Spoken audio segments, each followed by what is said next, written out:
Hindi presentation by Babita ma'am. Barrackpore senate public school में आप सभी का स्वागत है। बच्चों, आज हम सभी कक्षा 9 के विषय हिंदी कहानी भाग का अध्ययन करेंगे। कहानी का नाम है भोला राम का जीव, जिसके लेखक है हरिशंकर परसाई। परसाई जी के जीवन से परिचित हो जाते हैं। परसाई जी का जन्म 22 अगस्त सन 1924 ईस्वी को मध्य प्रदेश के होशंगाबाद जिले में हुआ था। इन्होंने नागपुर विश्वविद्यालय से हिंदी में एमए की उपाधि प्राप्त की। कई वर्षों तक अध्यापन कार्य करने के पश्चात इन्होंने नौकरी से त्याग पत्र देकर वसुधा नामक साहित्यिक मासिक पत्रिका का प्रकाशन आरंभ किया। कई वर्षों तक घाटा सहकर वसुधा को प्रकाशित करते रहने के पश्चात अर्थाभाव के कारण पत्रिका को बंद करना पड़ा। अंत में इन्होंने स्वतंत्र लेखन को ही जीवन का लक्ष्य स्वीकार किया और मृत्यु पर्यंत हिंदी के विभिन्न पत्र पत्रिकाओं में अनवरत रूप से लेखन करते रहे। उनकी मृत्यु सन 1995 ईस्वी में हुई। इन्होंने कहानी, उपन्यास और निबंध के क्षेत्र में विशेष कार्य किया है। ये सिद्धस्थ हास्य व्यंग्य लेखक थे, अतः उनकी शैली व्यंग्य प्रधान है। समाज में व्याप्त भ्रष्टाचार और पाखंड का मुखौटा अत्यंत चतुराई से उतारने की कला में वे अपना सानी नहीं रखते। उनके व्यंग्य में हास्य, विनोद, तीखापन और हल्की गुदगुदी तीनों है। तीनों ही पर्याप्त मात्रा में उपलब्ध है।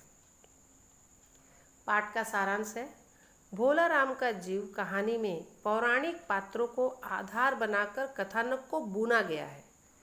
धर्मराज, चित्रगुप्त और यमराज तीनों इस बात से चिंतित हैं कि 5 दिन पहले प्राण त्यागने वाले भोला राम के जीव को लेकर यमदूत क्यों नहीं आया। चित्रगुप्त धर्मराज को पृथ्वी पर चल रहे रेलवे विभाग, राजनीतिक दलों एवं ठेकेदार, ओवरसियर, इंजीनियर के भ्रष्ट कारनामों से अवगत कराते हैं। भोला राम का जीव देश की समुचित व्यवस्था पर एक रनिंग कमेंट्री जैसी है।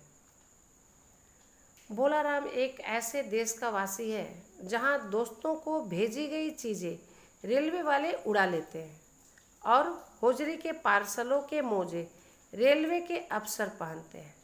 जहां राजनीतिक दलों के लोग विरोधी नेता को उड़ाकर बंद कर देते हैं ताकि विरोधी आवाज़ को दबाया जा सके।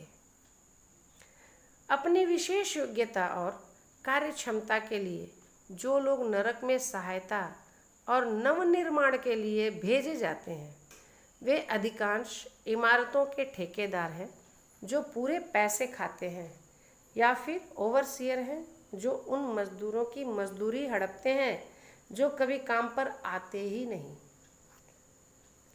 धर्मराज के लिए हैरान की बात यह है कि भोला राम जैसे दीनहीन आदमी से किसी को भला क्या लेना देना हो सकता है।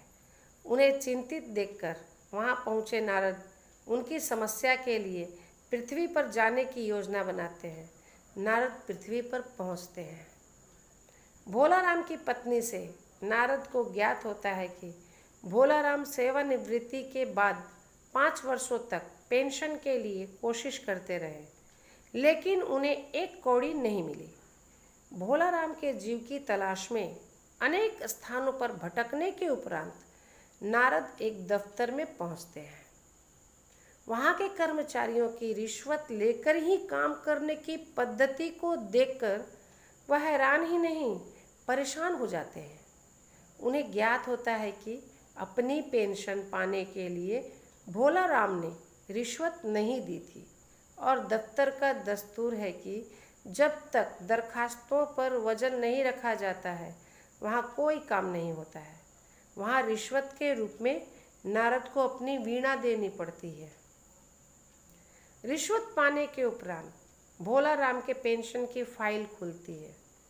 साहब के द्वारा आवेदनकर्ता के नाम पूछे जाने पर नारद ऊंची आवाज में भोला राम का नाम बताते हैं। अपना नाम सुनते ही भोला राम का जीव, जो उन्हें फाइलों में अटका हुआ था, की आवाज़ आती है कि उसे कौन खोज रहा है। क्या वह पोस्टमैन है? क्या उसकी पेंशन का ऑर्डर आ गया है? नारद उसे बताते हैं कि वह भोला राम के जीव को स्वर्ग ले जाने के लिए आए हैं। भोला राम का जीव उन फाइलों को छोड़कर स्वर्ग भी नहीं जाना चाहता है। वह कहता है, मुझे नहीं जाना, मैं तो पेंशन की दरख्वास्तों में अटका हूँ, यहीं मेरा मन लगा है, मैं अपनी दरख्वास्तें छोड़कर नहीं जा सकता। इसी कथा सूत्र के व्यंग्यात्मक उपयोग द्वारा लेखक ने भ्रष्टाचार के अमानवीय रूप पर मार्मिक चोट किया है। एक आम इंसान को इस शासन तंत्र में भ्रष्टाचार के कारण अनेक मुश्किलों से गुजरना पड़ता है तथा इन सब के बावजूद वह सफलता हासिल नहीं कर सकता है। दफ्तरों की भ्रष्टाचारी प्रवृत्तियों के कारण सामान्य जन की तकलीफें भी बहुत बढ़ गई है। वह इस प्रकार की व्यवस्था के आगे मजबूर है। भोला राम की नियति फाइलबद्ध हो चुकी है कि उसका जीव इन फाइलों को छोड़कर स्वर्ग भी नहीं जाना चाहता। भ्रष्टाचार के इस खुलेआम व्यवहार को आम जनता जानती है और कुछ नहीं कर सकती है। क्रूर आर्थिक तंत्र में रिश्ते में आदमी की यातनापूर्ण स्थिति की ओर लेखक ने संकेत किया है। इस कहानी में ऐसा त्रासद व्यंग छिपा है जो सामाजिक राजनीतिक स्थिति को अनावृत करता हुआ मनुष्य की स्थिति को उद्घाटित करता है। भ्रष्टाचार के इस खुलेआम व्यवहार को आम जनता जानती है और कुछ नहीं कर सकती है। क्रूर आर्थिक तंत्र में पिसते हुए आदमी की यातनापूर्ण स्थिति की ओर भी लेखक ने संकेत किया है। कहानी का सारांश यहीं समाप्त होता है। फिर मिलते हैं अगले वीडियो में। तब तक के लिए घर पर रहें, सुरक्षित रहें।